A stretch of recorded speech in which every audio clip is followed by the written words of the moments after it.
Assalamualaikum warahmatullahi wabarakatuh. Alhamdulillahirabbil alamin. Perkenalkan, nama saya Wafik Nur Azizah, NIM 1786. Di sini saya akan mempresentasikan tugas UTS pada mata kuliah Komunikasi Pemasaran. Di sini saya akan mempresentasikan tentang aspek-aspek dalam komunikasi pemasaran. Aspek pemasaran. Aspek pemasaran adalah sesuatu hal yang dipakai untuk mengetahui soal kebutuhan maupun keinginan produk yang dihasilkan perusahaan sehingga bisa menjual produk Anda.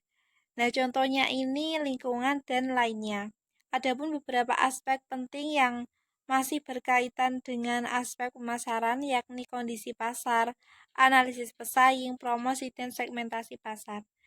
Aspek model dan perilaku konsumen. Ada 3 model. Yang pertama yaitu model Pavlovian.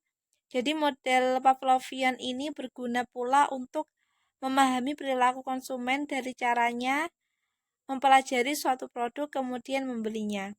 Dalam hal ini, perilaku konsumen saat berbelanja dipengaruhi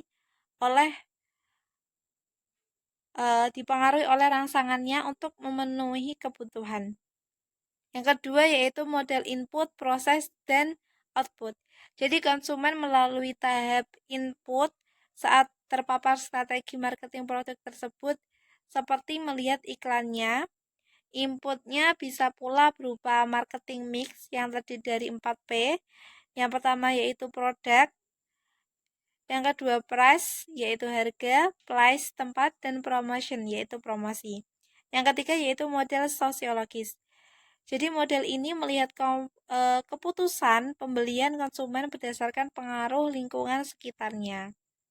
Perilaku konsumen merupakan sebuah teori berupa studi yang mempelajari bagaimana konsumen itu mencari, memilih, membeli, menggunakan, serta mengevaluasi produk dan jasa untuk memenuhi kebutuhan dan keinginan mereka. Analisis pasar. Analisis pasar ini adalah proses pengumpulan data untuk memahami kebutuhan dan preferensi pelanggan, serta tren dan kondisi pasar yang mempengaruhi permintaan dan penawaran suatu produk atau layanan. Jadi analisis pasar ini juga mempunyai manfaat, yaitu yang pertama, kita bisa mendapatkan konsumen. Jadi dari analisis pasar ini kita bisa mendapatkan konsumen yang lebih banyak, kita bisa melihat persaingan, kita juga bisa melihat memanfaatkan peluang-peluang yang ada, serta mengurangi resiko rencana jangka panjang yang menjadi tren bisnis itu sendiri. Segmentasi pasar adalah strategi perusahaan untuk mengetahui target konsumen dengan lebih baik sehingga bisnis yang akan kita jalankan ini dapat membawa hasil yang optimal. Tujuan dari segmentasi pasar yaitu yang pertama, target pasar menjadi lebih jelas. Jadi kita tidak bingung lagi, jadi sudah jelas target pasar kita itu yaitu contohnya anak-anak muda atau anak-anak milenial yang suka berbelanja.